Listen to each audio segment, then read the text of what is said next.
እናውቃለን። ብዙዎቹ ከአሜሪካ ሀገር ያሉ እናቶች ራሳችን አንፈልግም አንቀመጥም ብለው ዴኬር ልጅ እንደሚጠብቁ እናውቃለን። ፈልገው ነው። አንቺ ግን አደባባይ ላይ አምጥተሽ የእናት ክብር ስለ እናት ምናምን እንዳታወሪ። እማዬ ትንሽ አኩርፋለች። ለምን ከፋሽ እማዬ? ይከፋል። እናት ነኝ። ለእናት እንደዚህ አይነት ድንጋጤ እንደዚህ አይነት ሽብር እናት ያለው ልጅ ያለው እንደዚህ አይወራም። ወደ ክፉ እዳዬ መሆኑን አወቅኩት። ወደ ክፉ እዳዬ ሲራባ ሳደርኩት። ሰላም ጤና ይስጥልን ቤተሰቦች፣ እንዴት አላችሁ? እንደምን ቆያችሁ? ዛሬም ተመልሻለሁ። በዛሬ ቪዲዮቻችንን በጣም ምርጥ ቪዲዮች እንመለከታለን። ሀሳብ አስተያየቶቻችሁን መስጠታችሁን እንዳትረሱ። በዛሬ ጉዳዮቻችን በጣም አነጋጋሪ ጉዳዮች አሉ። ከሰሞኑ መነጋገሪያ የነበሩ ጉዳዮች ላይ ሀሳቦቻችንን እንሰጣለን። አዝናኝ ቪዲዮችም አሉ። እነሱ ደግሞ ሪላክስ ፈታ ዘና እንላለን። እስከ ቪዲዮ መጨረሻ ድረስ አብራችሁን ስትቆዩ እንደ ሁሉ ጊዜው ቪዲዮ ላይክ በማድረግ ጀምሩ። ለዚህ ቻናልም አዲስ ከሆናችሁና ለመጀመሪያ ጊዜ የምትመለከቱት ፕሊዝ ቻናሉን ሰብስክራይብ አድርጉ። እስቲ የዛሬን ቪዲዮ በደንብ ላይክ አድርጉት። እስከ ቪዲዮ መጨረሻ ድረስ የትም እንዳትሄዱ። 2018ን በዚህ መልኩ መግለጽ እንችላለን። እውነት ለመናገር መኪና መሆኑ ነው። እሺ የቤት ኪራይ የመጨረሻ ልጅ እንዴት ነው? ሰላም ነው? ከዛሬ ነገ እነግርሃለሁ እያልኩኝ እንደው ስትያረኩት ምን አጋጠመ? ልጅ እንደው አንድ ልጅ ከአሜሪካ ሊመጣ ነው። ከአሜሪካ ሊመጣ ልጅ በመጣ አንተ ጋር ነው የሚያልፈው። ማረፊያም የለውም። እሺ። እና ሞጣት ነው አንተ ልትወጣ ነው አሜሪካ ወንድ ልጅ? አዎ ልጅ። እንዴ እርሶ እኔ እንግዲህ በጉርብትና ከተከራይ በላይ ጎረቤቱም 5 ዓመት ኖር ያለው እዚህ ቤት አንድ ወንድ ልጅ እንዳሉ ታውቃለሁ። እሱም በ30 የስርቆት ኬስ ተከሶ ዘብጥ እያኮረደ ስንት ጊዜው እንደውም ፈጣሪ ሲረዳው እንጂ በቀን ለ12 ሰዓት ብቻ ስለሚመሽ እንጂ በ60 የስርቆት ኬዝ ይመሽ 24 ሰዓት ሙሉ ጨለማ ቢሆን 60 የስርቆት ኬዝ ይኖር በለ ይባል ልጅ ነው ያለው። የአብራኪን ከፋ ያተናገር ሐቁን የተናገርኩ እንደውም ኪችን ጠቦኛል። በቃ ያንተን ቤት ኪችን ላደርገው እንዴ አይጋሽ ምንድነው? አይቻውታለሁ እኔ ስወጣ ስገባ እንግዲህ ለ5 ዓመት ብዬውታለሁ። አንድ የሚሸተኝ ነገር አለ። ምንድነው? ሙቅ ለሚቀቅሉበት ኪችን ሙቅ ደግሞ ሳሎን ተቀቀለ፣ ጓዳ ተቀቀለ፣ ኪችን ተቀቀለ፣ ሙቅ ነው። ምን ጥቅም ለሙቅ ብዬማ ቤቴን አለቅም። እንደውም እውነቱን ልንገርህ፣ በቃ ቤት ኪራይ መጨመር ፈልጊያለሁ። ወይ ትጨምራለህ ወይ ትወጣለህ። ምንድነው? እኔማ አልቆልኛል ልወጣ ነው። ተሰርቶ አልቆልኛል።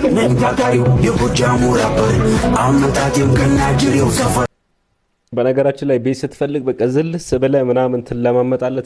አረ ችግር የለው እኔ እንደውም ቀን 8 ሰዓት እገባለሁ ብለው ላይ ከራይ ከገቡ በኋላ አረ እንዴ መብቴ ምናምን ኢቨን ሲወጡስ እንዴ ግድግዳውን ፍቆ ለሚወጣ ተከራይ ሊኖር ይችላልና አንዳንዴ ተከራዮችን ብቻ ማነው አከራዮችን ብቻ አጽያተኛ ከምናደርግ ተከራዮችን ምናልባት እኮ ነገሮች ይኖራሉ።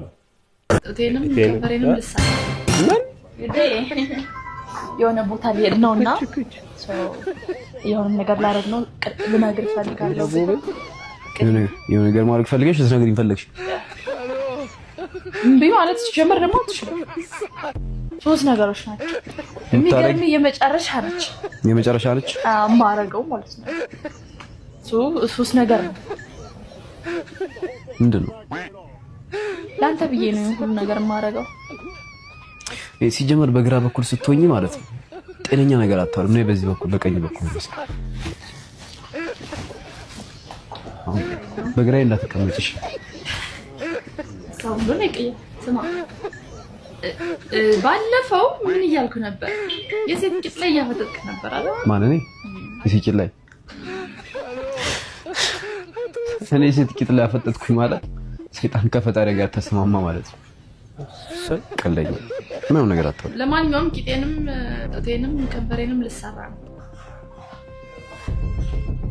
ተሰሪ ልሰራ ነው ማለት ሰርጀሪ ማለት ሰርጀሪ ሳይሆን ይሄ ሰላም በመርፌ ብቻ ነው የሚሰጥ። ሙልት ያረጋል።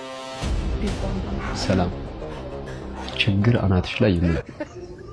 አረብዘን እሱን እኮ ደቂቄ ባመጣው ቀላል ነበር የሚሆነው። ግን ምን ነገር አታወሪ። ሰላም እንዴ ማርያም ነው የቀለድ ፖስት ነው እንዴ? ማርያምን አላለችም? የሙስሊሙ ቀጠናል ከክርስቲያኑ ላይ ጨለፍ አድርጌ ድብልቅ ሳረግ አይቶኛል። ለከታ በሽንቁር ጋሽ ቀጭኑ ሰላም ነው? ሰላም ነው። ወደ አንተ ነበር እየመጣሁ የነበረ። ምንድን ነው የምሰማው? ሰርጉ ቤት ነው። ተዋቦ እኔ ሰውዬ ጋር ታስጠላላችሁ። ምንድን ነው? ምን እኔ ጥፋት የለብኝም እኮ ነው።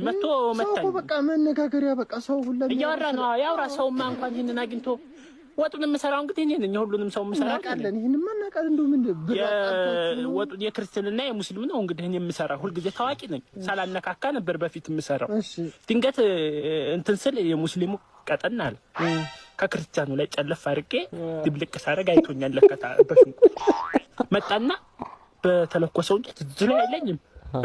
ይመታል እንደ ሰው ይመታል እንደ መብት የለኝም እንዴ? ልክ ምን ልክ ነው ደግሞ እሱ መጥቶ ቀስ ብሎ እኔ ያረኩትን መልሰህ አንሳ ለምን አላለኝም ነው። እኔ እኮ ጸብ ሳያረግ ካየኝ ለምን ማንሳት እኮ እችላለሁ ያረኩትን ወጥ። ግን ሰውየው ግን እኔ ጋር እንትን ስላለበት ብር ላለመክፈል ነው። እኔ ደግሞ በሚይዘው ይዟለሁ፣ እገትረዋለሁ፣ አሳስሬ ነው እንትን የምለው። ቀላል ሰው አድርገህ እንዴ ሂድ። እኔ እርሶ እንደው ምን አላበዙም? እርሶ የእውነቴን ነበር። አንዳንድ ሰው ያደርግና ጥፋቱን ለማድበስበስ የሚያሄድበት ርቀት በቃ ይሄ ድራማ ይሄ ቀልድ ያሳየዋል ብያ ጨለፉት እኮ ጋሽ አቀላቅ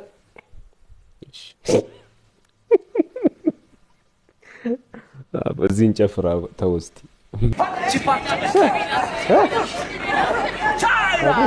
ቻይላንድ ተመቸው ጀለ አቀባበል ተደርጎላቸው ነው ይመስለኛል። ዘፈን ሊሰሙ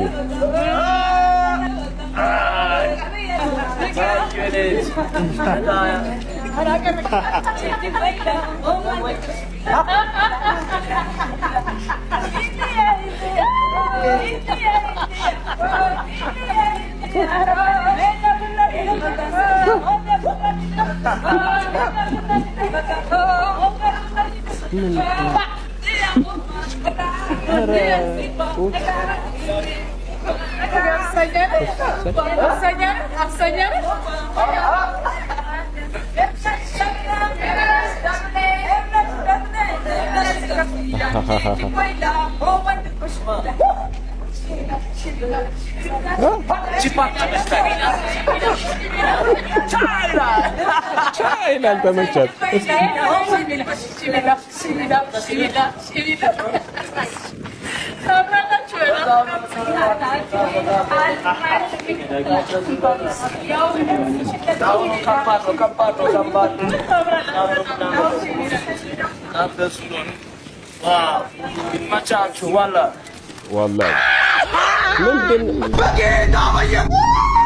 የፕራንኩ ንጉስ መሆኔን የማሳይበት ቪዲዮ ነው። ተከታተሉ። ማን እንደሚጫወት ወስኑ እስቲ። በኢየሱስ ክርስቶስ እንዴ አፈርቸር ቆሞ ነበር በብቱ ኧረ በስላሴ ሁለቱ ነው ተንባቱ ኧረ ተንባቱ ተተረገጃ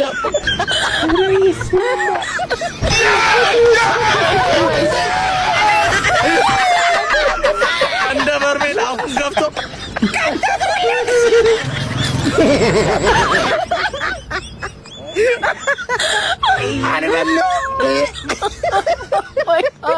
ፖለቲከኞቻችን ተስማምተው ሰላም ቢፈጠርና ሙሉ በሙሉ ጦርነት ቢቆም በአመት 427800 ብር ይደርሰናል ይለናል። ኢኮኖሚስቱን አድምጡ። እንዳይደርሰን ነው አላማችን። ባለመግባባት ብቻ ምክንያት በሰላም እጦት ምክንያት 20.8 ትሪሊየን ዶላር አካባቢ በፐርቼዚንግ ፓወር ፓሪቲ ሲለካ ታወጣለች። ይሄ ማለት ከአጠቃላይ ከዓለም ጂዲፒ 10.5% ማለት ነው። እያንዳንዱ $10 $1 ከእያንዳንዱ 10 ብር 1 ብር እንደማለት ነው። በጣም ከፍተኛ ነው። ይህንን ቁጥር ለዓለም ህዝብ ታካፍሉት በነፍስ ወከፍ ለእያንዳንዱ ሰው $2657 ይደርሳል። ይህን ዶላር ደግሞ ብሔራዊ ባንክ ባስቀመጠው የዴይሊ ኢንዲኬቲቭ ኤክስቼንጅ ሬት ሳበዛው እያንዳንዱ ሰው ወደ 427808 ብር አካባቢ ያገኝ ነበር። ዓለም ሰላም ብትሆን ኖሮ፣ መሪዎች ቢግባቡ ኖሮ፣ ብጥብጥ ባይኖር ኖሮ፣ አዲስ ተጨማሪ ምርት ሳይኖር ዓለም አሁን እያመረተችው ያለው ምርት አምርታ ግን ለብጥብጥ የምታወጣውን ብቻ ለዓለም ህዝብ ማካፈል ቢቻል ኖሮ እያንዳንዱ ሰው በነፍስ ወከፍ 427808 ብር ይደርሰው ነበር። የአሜሪካ ፖሊስ የሞታቸው መንስኤ እያጣራ ነው። ከሞታቸው ጋር በተያያዘ አንዳንድ ነገሮች ሰምቻለሁ፣ ልንገራችሁ። በመጀመሪያ እናታችን ነፍሳቸው በሰላም እንድታርፍ ጸሎቴ ምኞቴ ነው። ሀና ወይም በቲክቶክ ስሟ የምናውቃት ማርዩ ወላጅና ከትላንት ወዲያ ቫይራል የወጡ ቪዲዮችን እሳቸው ጋር እያየን ነበር። መስቀል በዓልን ለማክበር ሽርጉድ እያሉ ነበረ። በነጋታውም ልጆችን የሚያስጠሉ ሰዎች ቤት ሲደውሉ ስልክ ሊነሳ አልቻለም። በዚሁም አስተኛቸው ቤቱ ላይ ስልክ ቢያነሳ ስለሌለ ለልጃቸው ለሃና ይደውላሉ። ሃናም በመደናገጥ ቤት ምን ተፈጠረ እንዲህ ስልክ አይነሳም ብላ ማዘራቸው ጋር ሄደች። ቤት ስትደርስም የሃና እናት ነፍሳቸው አልፎ በሩ አቅራቢያ ወድቀው ነበር ያገኘቻቸው። ስታስቡት ራሱ ለአእምሮ በጣም የሚያስደነግጥ ነው አይደል? በሰላም እንገናኝ ቻው ብላችሁት የሄዳችሁት ሰው ሞቶ ስታገኙት ያለውን መንፈስ እናንተ አስቡት። በጣም በብዙዎችም ልብ እናታችን ገብተው ነበር፣ ምክንያቱም ሰሞኑን ቫይራል ወጥተው ስለነበር። እንግዲህ ከሞታቸውም ጋር በተያያዘ ፖሊስ ትልቅ ምርመራ እያደረገ ነው፣ በምን ምክንያት እንደሞቱ። እንግዲህ በኢትዮጵያውያን ባህል መሰረት ሀዘናቸውን ኢትዮጵያውያን እንዲካፈሉ ከዛሬ አርብ ጀምሮ እስከ እሁድ ኦገስት 23 ድረስ በዲሲና አካባቢው የምትገኙ ሀዘን መድረስ ትችላላችሁ። በማክሰኞ ኦገስት 25ም በዲሲ ቅድስት ካቴድራል የጸሎትና የሽኝት ፕሮግራም ይካሄዳል። እዛም ላይ መገኘት ትችላላችሁ። ለእህታችን ለሃና እንዲሁም ለመላው ቤተሰቦቿ፣ ለወዳጅ ዘመዶቿ፣ ለመላው ኢትዮጵያውያን መጽናናትን እመኛለሁ።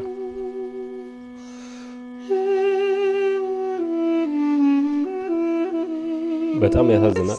ያለች ሰው በልቶ የጠገበ የማይመስላት ለትንሹ ለትልቁ ልቀሰፍ ልውደቅ እንዲህ ልበል እያለች አለማወቅ እንደዚህ አይነት ነገር አልለመደችማ። አስደነገጧታ። ተኝታ መነሳት አልቻለችም እኮ እዛው ቀረች። አስደነገጧት። እንደዚህ አይነት ነገር ሰምታ አታውቅም። እሷን በመጥፎ ነገር አንድ ሰው የሚያነሳት የለም። እመቤቴን ነው የምልሽ፣ አንድ ሰው የሚያነሳት የለም። ጥሩ ናት፣ ቅልጥፍ ያሉ እንዝርት የሆኑ እናት፣ ምስኪን እናት። ልጆቻቸው ማን አገኘ? ልጆች አሜሪካን ሀገር ወንዶች ልጆች ማን አለማቸውን በኖሩ ተነቀፉ። እኔን እንኳን ኩሽ ያረጉኝ ታረገኝ ነበረ። ለምን ውለጂ? እኔ ያለው እኮ አጠገብሽ ሰው የለምንሽ? ለምን እንደዚህ ታረጊያለሽ? ውለጂ ምናምን ትለኛለች። አይ እንደዛ እኮ አይደለም ምናምን ስላት በሞቴ ስሙት እንደው እንደዚህ ብልሽ እንትናት የሚቸግርሽ ነገር ሲኖር እንደናት አለውልሽ። እኔ ምንም እንደ ስፍስፍ ያለች እኮ ናት። በቃ ስፍስፍ እኔ ስለምታውቀኝ መስሎሽ ነው? ማታውቀውንም እኮ ነው። ወጫ ወገግዳሚውን ጠቅላላ ሰውን እንዴት በቃ የምታናገር ምን አይነት ቅን እናት እንደሆነች እኔ መቤቴን በሰው ልክ እንደሱ አይነት ሰው የለም ነው የምልሽ። እምትገርም እናት ናት። ጠቅላላ አካባቢው በቃ ቀብር ግፍ ብሎ ሰላም የሚላት ተከብራ የኖረች የምትከበር እናት ናት።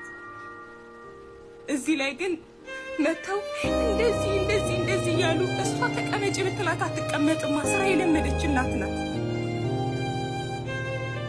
ወይስ መታ ለምን እንደዚህ ጭንቀት ውስጥ አልገባችም ነው? ተነስታ ስለተንቀሳቀሰች እንደዚህ ስላደረገች። በነገራችን ላይ ለእናቶች ይታወቃቸዋል ምንም ነገር ታውቃላችሁ አይደለ? እዩት፣ ከመሞታቸው በፊት ልጃቸው ወልዳ ሐኪም ቤት ሊጠይቋት ሲገቡ ምን እያሉ ነበር የገቡት? እድሜ በአጭር ቀረ። በደንብ ስሙት፣ በደንብ የምር በጣም ልቤን የነካኝ በጣም እድሜ በአጭር ወይ ሰላም። የሰው ሀዘን ላይ በነገራችን ላይ ሀሳብ መስጠት በጣም ይከብዳል። እውነት ለመናገር የሞቱትን እንግዲህ እናት ነፍሳቸውን በአጸደ ገነት ያኑረው፣ ለቤተሰቦቻቸው ደግሞ መጽናናትን እንመኛለን። የእውነት ለመናገር እዚሁ ሚዲያ ላይ ነው ያወቅናቸው እንጂ በአካል የሚያውቃቸው ሰው ያው ጥቂት ነው። ሚዲያ ላይ ግን ብዙ ሰው ያውቃቸዋልና አንዳንድ ጊዜ እሳቸው ሲያወሩ ሰማው በህይወትና እኔ ማየም ነኝ ቲክቶክ ከፍቼ ምን አደርጋለሁ ምናምን ብዙ ነገር ሲያወሩ ሰማለሁና አንዳንድ እናቶችና ህጻናት ሚዲያ ላይ ሲመጡ ከነሱ ጀርባ ያሉ ሰዎች በነሱ ዳይሬክት እንደሚደረጉ በነሱ አድቫይዝ እንደሚደረጉ ምንም ጥርጥር የለውም። እውነት ነው። ከዚህ ቀጥሎ ማለት የፈለኩት ለዚህ እናት ሞት ምክንያት የሆነው ሚዲያ ነው። ሊያሾ ነች ምናምን የሚባለው ነገር አለና በጣም ነው የሚገርመኝ። እስቲ ግን ቅድም እንዳልኳችሁ ከካሜራ ጀርባ ዳይሬክት የሚያደርጓቸው ቤተሰቦቻቸው እንደሆኑ ህጻናትና እናቶች ሚዲያ ላይ ሲወጡ በተለይ ኢትዮጵያ እናቶችና ህጻናት ምንም ጥያቄ የለውም። ምንም ጥያቄ የለውም። እስቲ አንድ ቪዲዮ እንመልከትና ወደ ሀሳቤ እመለሳለሁ። እንዴት ናችሁ? ዛሬ ከማየ እናትና ልጅ አሁን እናት ሞታለች። ማየ ትንሽ አኩርፋለች። ለምን ከፋሽ ማየ? ይከፋል። እናት ነኝ። ለእናት እንደዚህ አይነት ድንጋጤ እንደዚህ አይነት ሽብር እናት ያለው ልጅ ያለው እንደዚህ አይወራም፣ እንደዚህ አይባልም። እኔ ምን አጥፍታ ምን አድርጋ እንደሆነ እኔ አይገባኝም። እሷ ክፉ ነገር አይወጣት፣ ክፋት ሰራ፣ ክፋት ትናገር። እንዲህ አይነት ምኞት እሷ አይገባትም። ግን እኔ እናት ነኝ። እኔ ብሰማ ብቻዬን ሆኜ ብሰማ እኔ ህይወት ያጠፋለሁ እንጂ ቆሜን እሷ ለቅሶ ማለት አልፈልግም። ግን እንደዚህ አይነት ነገር ይቅርባችሁ።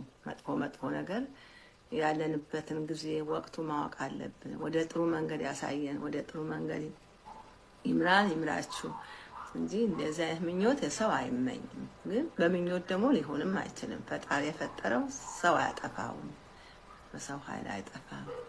እሷ ደግሞ ጠባቂ ከላይ ያላት አምላክ ምንም ልትሆን አትችልም። ግን ድንጋጤው ለጊዜው ያስደነግጣል፣ ጥሩ አይደለም። በጣም እንወዳችሁ ናችሁ፣ እንወዳችኋለን። ግን በቃ አንዳንድ ነገር ስህተት አለ። በስህተቱም ደግሞ መቀየም እንግዲህ የለባችሁም። አንድ ነገር የረገመ መርቅ እንደተባለ የተረገመ መመረቅ ነው የሚያስፈልግ እንጂ አይረገም። ምንም መቆጣጠር አልቻለም። በቃ ደውዬ ሊያነሱልኝ አልቻሉም። ባለቤቷ ለአንድ ደቂቃ ነው ያወራኝ። መቋቋም አቅቶት ለአንድ ደቂቃ ነው ያወራኝ። ከአቅም በላይ ሆኖ እንዴት ልቻለው ይሄንን አዘን። የሁሉም እናት ናቸው አይደለም? እዛ ውስጥ በምናየው እኛ እንኳን ከውጭ የምናያቸው ምንሳሳላቸው እናት ናቸው። እንዴት ትቋቋሙ? ፕሊስ አንተ እንኳን ጠንክረህ አበርታት ብለው በቃ ከአቅም በላይ ነው የሆነበት። እሱም ከአቅም በላይ እባካችሁ በተለይ ሶሻል ሚዲያ ላይ ማለት ክፉ ስንናገር የሚጎዳው ሰውን አታውቁትም። ምን አይነት ህይወት እንደሚመሰቃቀል አታውቁትም። እናንተ አንዴ ተናግራችሁ ተረሱታላችሁ። ብዙ ትዳሮች የፈረሱት በዚህ ምክንያት ነው። ብዙ ህይወቶች የተበላሹት በዚህ ምክንያት ነው። ብዙ ሰው ወጥቶ የቀረው፣ ብዙ ሰው ራሱን ያጠፋው፣ ብዙ ሰው የተጎዳው፣ ብዙ ሰው ከመንገድ የቀረው በዚህ ምክንያት ነው። እባካችሁ ለምታደርጉት ነገር ፕሊስ ወይ በቂ መረጃ ኖሮ ወይ ያለውን ነገር እውነታ አረጋግጣችሁ ከዚህም ከዛ ምን ትናርጋችሁ ምክር አይሉት ስድብ። አሁን ለሆነን ሰው ሲታሰብ ወይም ሲታዘን በምን መልኩ ነው የሚነገረው? ይሄ ነገር ልክ አልመሰለንም፣ እንዲህ ብታስተካክሉ፣ ይሄ ከባህላችን አንፃር ተብሎ መምከር መንገርና መስደብ ይላል። ምን አይነት ትውልድ እንደሆነ አላውቅም። በቃ ለስድብ ብቻ የተፈጠረ ለስድብ ብቻ። አንድ ሰው እንዳይራመድ ማሸማቀቅ፣ አንድ ሰው የሆነ ነገር ሲያደርግ አናቱን ማለት በቃ። ለአንዳንዱ ሰው ይሄ እንጀራችሁ ሊሆን ይችላል። እመኑኝ፣ ግን ሀዘን በቤታችሁ ሲገባ ታገኙታላችሁ። የግርሳት መሆኑን በቤታችሁ ሀዘኑ ሲገባ ታዩታላችሁ። ከባድ ነው። እቺ ልጅ ማለት በነገራችን ላይ የሞቱት እናት ልጅቷ እንግዲህ ከሰሞኑ መነጋገሪያ የነበረችና ሚዲያ ላይ ላይቭ ላይ ስትወልድ ሳምንት 2 ሳምንት ራሱ አላለፈምና ቀርጻ ቪዲዮ ፖስት አድርጋ ሰይፉ ኦኒ ቤስ ላይ ራሱ ማስተባበያ የሰጠ ነበረ። የእሷ እናት ነው እና ያረፉት እነ ሊያሾው እንዲሁም ሌሎች ሰዎች ሀሳብ ይሰጡባቸዋል። የሰው ሀሳብ ደግሞ ሰውን ይሰብራል። መጥቶ እናትዮ ቅድም እንዳላችሁ በጣም እናት እንዲህ አይባልም ምናምን ብሎ ተናግሯል። ኮመንቱን አንብበው ቪዲዮን አይቶ አይደሉም እናትየው። እንግዲህ ያው ቅድም እንዳልኳችሁ ዳይሬክተር ይኖራል ከኋላ ብያቸዋለሁ። ያዘነውንም ለማስቀየም ወይ ደግሞ የሞተውንም ለመውቀስ አይደለም። እውነት ለመናገር ግን ሚዲያ ላይ ያለውን አንድ እውነታ ልንገራችሁ። ቪዲዮን እንመልከት። አያላ ነገር ሀገር ላይ እናትሽን ወስደሽ ክትፎ ታስከትፊያቸዋለሽ። ክትፎ በእጃቸው ልጆች እናታቸውን ወደ አሜሪካ የሚወስዱት ወይም ደግሞ ቤተሰቦቻቸውን የሚወስዱት እረፍት ሊያረጉላቸው ነው። በስተርጅናቸው ዘና ብለው በመጀመሪያ ደረጃ አሜሪካ ሀገር ስራ ክቡር ነው። ሊያየ ደግሞ እሷን እናገራለሁ ብለሽ እናትየዋን ባጨፈልቂ በጣም ደስ ይለኝ ነበር። አንቺ እንዳልሽው እዚህ ሀገር ያሉ ልጆች ወላጆቻቸውን የሚያመጡት ለማዝናናት ወይም እረፍት ለመስጠት አይደለም። እኔ ተንትኜ ልንገርሽ ብዬ ነው። አንደኛ ደረጃ ልጆቻቸውን ለማስጠበቅ፣ ሁለተኛ ደረጃ ደግሞ በእነሱ ጡረታ ለመብላት፣ በሶስተኛ ደረጃ ደግሞ የቤታቸውን ስራ እነሱ ሲሯራጡ ወጥ ቤታቸው ምናምን እንዲያጸዱላቸው ምናምን ነው። በአራተኛ ደረጃ ደግሞ በጣም በሚገርምሽ ሁኔታ እናቶቻቸው እየሰሩ እነሱንም እንዲያግዟቸው ነው የሚያመጧቸው። ሌላ የተለየ ምንም ነገር የለም። እኔ እዚህ ባለበት አካባቢ እንኳን ብዙ እናትና አባቶች እዚህ ለቫኬሽን መጥተው ብርሃን እንኳን ሲያዩ ቀን ሙሉ ቤታቸው ተዘግቶባቸው አገራቸውን አፍቀዋቸው የተመለሱ በጣም ብዙ እናትና አባቶች አሉ። በጣም በሚገርምሽ ሁኔታ በየአፓርትመንቱ በየቦታው ስንሄድ ብዙ እናቶች ድንገት ቁጭ ብለው ቆዝሞ ስናገኛቸው እንዴት አንጀታችን እንደሚንሰፈሰፍ ልነግርሽ አልችልም። ስለዚህ እዚህ የሚያመጧቸው እንዲረዷቸው እንጂ ሆነ ብለው ለማዝናናት እንዳልሆነ ልንገርሽ ብዬ ነው። ይሄ ደግሞ ሁሉም የአሜሪካ ሕዝብ ያውቃል። በተረፈ ግን እኚህ የተናገርሻቸው እናት ግን ቀርበሽ ብታያቸው እንዴት ኢትዮጵያዊነታቸው ጎልተው በእጃቸው በልቻለሁ ጠጥቻለሁ እንዴት እንደሚንሰፈሰፉ ሲያገኙሽ እናት የሆኑ እናት ናቸው። በጣም ጠንካራና ራሳቸውን ችሎ የሚኖሩ በጣም ጎበዝ እናት ናቸው። ሊያየ ልንገርሽ ብዬ ነው የአሜሪካን ነገር እንደማትከፍብኝ በጣም እርግጠኛ ነኝ። ለዚህ ነው ለመዝናናት ሳይሆን ለመቦሳቀል ለመንከራተት ነው የሚመጡት ብለሽ አስተካኪ ለማለት ነው። ለህት ምከረሽ እናትሽን ከኩሽና አውጫቸው፣ እናትሽን ኩሽና አታስከትፊያቸው፣ ኬተሪንግ አታሰሪያቸው፣ አሳርፊያቸው። ወርቃቸውን ድርድር ቀሚሳቸውን ዝንጥ አድርገሽ ማሳጅ እያስደረግሽ እናውቃለን። ብዙዎቹ ከአሜሪካ ሀገር ያሉ እናቶች ራሳችን አንፈልግም አንቀመጥም ብለው ዴክ ልጅ እንደሚጠብቁ እናውቃለን። አሁን የተመለከታችሁትን አንዳንድ ሰዎች አልተመለከቱም ይሁን አላውቅም፣ የሊያን ክፋት በጣም ለማውግላት በእኚህ እናት ሞት ምክንያት እና የእውነት ጥሩ ጥሩ እየተናገሩ የሚመስሉ ሰዎች በውስጣቸው ደግሞ ሌላ ካውንተር አታክ የሚሰሩ ወይ ደግሞ ሚዲያ ላይ ያልተግባቡ ሰዎች ሊያን አታክ ለማድረግ የሄዱበት ርቀት ያለ ይመስለኛል። እንዲሁ ሳስበው እንትና እንዲህ ያለ ምናምን ለማለት አይደለም። ሰው ሚዲያ ላይ አንዳንድ ሰው ሀሳብ ሲሰጥ እኛም ይኸው ሁላችንም ሀሳብ እየሰጠን እንገኛለን። ሁሉም ባለ ሚዲያ፣ ባለ ዩቲዩብ፣ ባለ ቲክቶክ፣ ባለ ምናምን ነው። ስልካችሁን ከፍታችሁ ማውራት ብቻ ነው ስለሆነ ነገር። ስለዛ ነገር የምታወሩት ከመሬት ተነስታችሁ አይደለም የምታወሩት። የሆነ ነገር ሲታይ የሆነ ነገር ሰው ሲያሳይ ከዛ ተነስታችሁ ነው የምታወሩት። ሰውም እንዲያወራባችሁ ነው እንጂ የምታመጡት ሚዲያው ላይ እኔ እንዲህ ነኝ ምናምን ቁልልጭ ለማለት ወይ ደግሞ ራስን ለማካበድ ወይ ደግሞ ፐርፐዝ ያለው በቃ ሚዲያ ላይ ፖስት የሚደረግ ነገር ሶ ሊያሾውን ምን አርጊ ነው የምትሏት? ምን አረገች? ምንም አላረገችም። የእውነት የእናት ክብር ይጠበቅ ምናምን እንደዚህ አክብሯቸው ምናምን እናቶቻችን። በጣም ረጅሙን ቪዲዮ ተመልክቻለሁና ምንም ክፋት የለው ምንም ነገር ሶ ምን ለማድረግ ፈልጌ ነው ቀደም ብያለሁ። ያዘነውን ለማስከፋት የሞተውንም ደግሞ ለመውቀስ አይደለም ብያቸዋለሁ ንግግሬ ውስጥ። ሚዲያ ላይ ላለን ነው ለነሱ አይደለም ለተጎጂው ቤተሰብና ላዘነው ቤተሰብ አይደለም። ሚዲያ ላይ ላለን ሰው ሚዲያ ላይ ለምናመጣ ሰው ነገሮች ሪስፖንሲቢሊቲውን ራሳችን መውሰድ መቻል አለብን በቃ። እና ሰው ፀሐይ ላይ ወጥቶ ፀሐይ ያቃጠለኝ ለምን ያቃጠለኛል ማለት አይችልም አይደል? ሚዲያ ላይ ወጥቶ ለምን ሰው ያወራብኛል? ክፉ ራሱ ሳይወራ አሁን ክፉ አልተወራም፣ ግን ሰዎች አንዳንድ ጊዜ ስለ ሀዘን የእናት እኮ 3000 ዓመት ላይ ብትሞት ራሱ ያሳዝናል። ሁሌም ልብ ይነካል በጣም የሁሉም እናት፣ በተለይ የኢትዮጵያ እናቶች ደግሞ የመመሳሰላቸው ነገር የእውነት ሰው ያሳዝናል። እንደ እናት ሰው እቺ ልጅ መነጋገሪያ የምትሆንበት ቪዲዮ የለቀቀችበት ምናምኖች ብዙ ነገሮች ነበሩ ሚዲያ ላይ የምታደርጋቸው ነገሮች። በዛ ላይ ኢቭን ሴፎን ኢቢኤስ ላይ ራሱ ሪያክት ሲደረግባት እንደነበረ ተመልክተናል። ሊያ ያደረገችው ለየት ያለ ነገር የለም። ይልቁንስ ሚዲያ ላይ ለምንለቀው ነገር ሪስፖንሲቢሊቲውን ወይ ደግሞ የራሳችንን ኃላፊነት መውሰድ እንዳለብን በዚሁ መልእክት ለማስተላለፍ ብቻ ነው። እሺ ምንድነው መልስ? እሺ ጋሽ ታክሲዎች ያስቸግረዋል። ጋሽ ይሰጡታል። አንዴ ታገሱ። ጋቢና በእናትህ ልደታ ክብሬ እየመጣው ነው። ኬክ ምናምን ብለው እንዳለ ያለኝ እንዳታረሳሳኝ። ጋሽ ይሰጡታል። ምን ነው ዝርዝር ስለሌለኝ ነው። ኧረ ስጣቸው ያሰቡበት። እንዳትበላኛ ልትበላኝ ነው አይደል? ጋሽ ምን ነው ሊያለቅሱ ነው እንዴ? በእናትህ ይሰጣል ተባልካ እንዴ? አረ ለዘላዛ ብንትናል ኖርማል ነው መንገድ አይደል? ተይመች ጋቢና ሂሳብ እንዴ አረጋሽ ይበና ፍቅር ግን ይመቸው።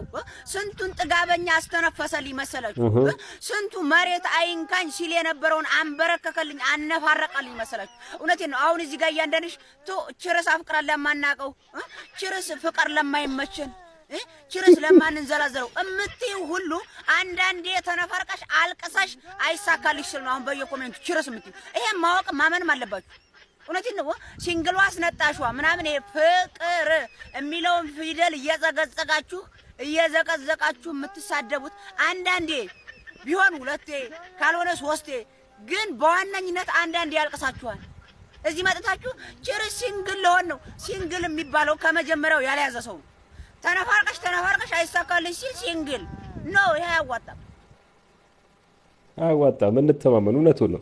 ቤተሰቦች የዛሬ ቪዲዮቻችን እነዚህን ይመስላሉ። ሀሳብ አስተያየቶቻችሁን ኮመንት ላይ ማድረግ እንዳትረሱ። በጨዋ መልኩ ሀሳቦቻችሁን ኮመንት ላይ አድርጉ። ቪዲዮ ላይክ ካላረጋችሁ ሌሎች እንዲሳተፉበት ላይክ በማድረግ እንግዲህ ዩቲዩብ ሼር እንዲያደርግልን አግዙን። ቻናሉንም ሰብስክራይብ አድርጉ። ቅዳሜ ሪቪው የመጨረሻ ቅዳሜ ላይ አሪፍ ቪዲዮ ይዤላችሁ እመጣለሁ። የዛሬ ሳምንት ቀጣይ በምርጥ ቪዲዮ አገኛችኋለሁ።